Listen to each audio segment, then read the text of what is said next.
gweka otare mono usiga kwa every tutare gwanja tutuko gwenini tutare gwanja omungwano yore ogoikarase committee ya budget na bunge bosi tuikarase turaebereria turanyora magenderesi tugaikere chikure 2027 lati gwanja muri boyo ekiara osarero uri mukamumura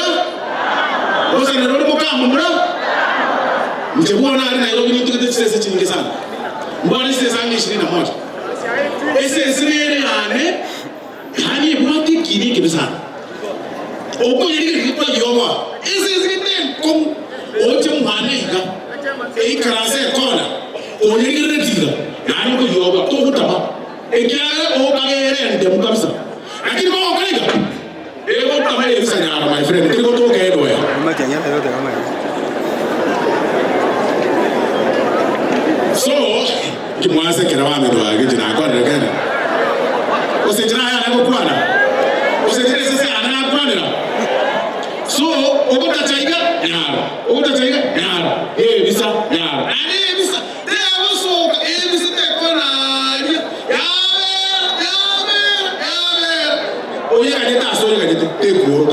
so we need to be very careful going forward so that if we are not very careful okana wale to igara ko ete ainti ni pato moto ko ne dageita kwa nyaranga moto yo ese yo ko dageita ka kinti yo ka yetie eyo yo dagetia ese yo mwi eyo.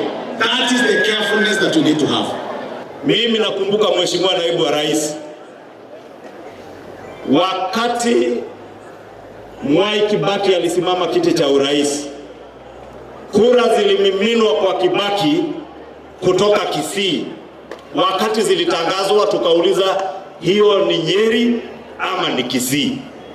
Sababu nyinyi ikifika kupiga kura munaangalia kazi na mambo ya mpango wa kazi ya kiongozi, sio kabila.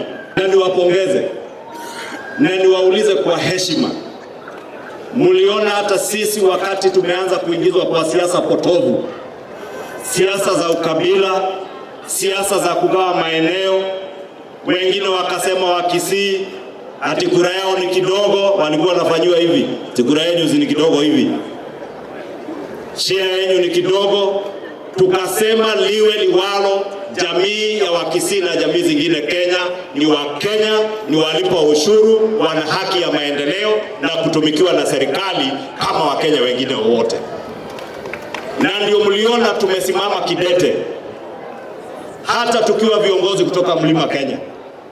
Tukasema hatutakubali mtu yeyote atutenganishe sisi na Wakenya wengine.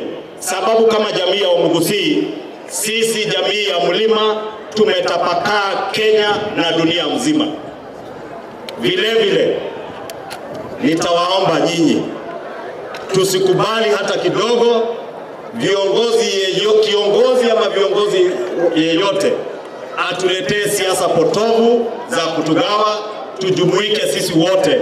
Esa bandu babo getutu na Gusii tindigo kwana siasa ende yonsi onaleta chibese iki chire 150,000 shillings onachireta omonto chingandete akor Fred Matiang'i. Bien, mami.